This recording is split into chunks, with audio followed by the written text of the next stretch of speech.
Et personne ne peut raconter notre histoire. And no one can tell our story better than we can. For a long time, they were the ones who said what they wanted about Africa. They were the ones who said what they wanted about the black man. Now it's time to say no to that and tell it like it is. And I encourage you to pursue this project, which we will support.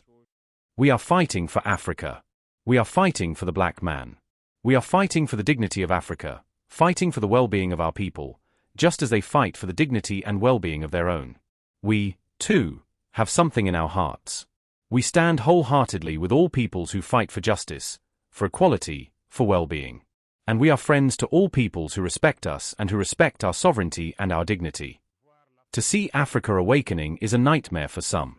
But Africa is awakening, and Africa will awaken. Despite their wishes, despite what they have thought and said of Africa, as a land of slaves, a cursed land, we will not be complicit in making their lies come true. We will tell them that Africa is a continent of hope, a continent of resilience, and a continent of the future. And we will fight for that. Some will say it is impossible for Africa to catch up, to awaken. They told us the same when we sought to take charge of our own destiny, that it was impossible to do what we wanted. Others discouraged us. They always cited examples of African heroes they had killed, telling us that those heroes tried but failed, to make us believe that our struggle was in vain. But we have said, impossible is not African. Impossible was African. Our grandparents, our ancestors, suffered greatly. There is no people in the world who have endured what Africans have endured.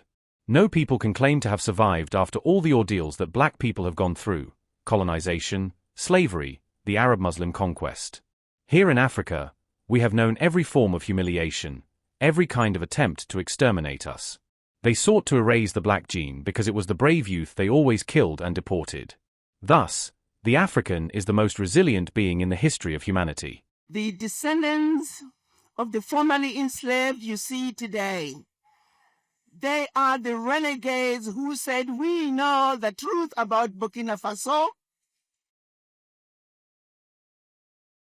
and that no one is going to tell us not to go home to Burkina Faso. It is here in Burkina Faso that we shall conclude the journey of return. And all of you are bringing with you the spirits of your ancestors to put them back to rest right here in Burkina Faso. So, Mr. President, we're here to show our solidarity with the Sahel nations. Discussions pertaining to establishment of a Pan-African television and a Pan-African radio station, which is going to be based right here in Burkina Faso.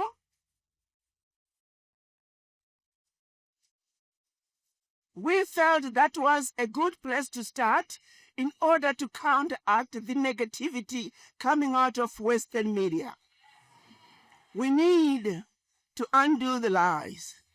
We need to undo the misinformation. Children of Africa at home and in the diaspora deserve to know the truth and nothing but the truth.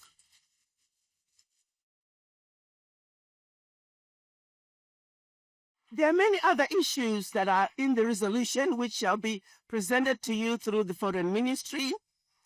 But in our resolution, we were committed.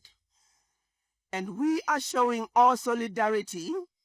And we are letting the world know, as a united front of African diaspora, we support the Sahel nations. Nos frères et sœurs afro-descendants. Our Afro-descendant brothers and sisters did not only want to remember, they want to act, to invest, to build and to pass on.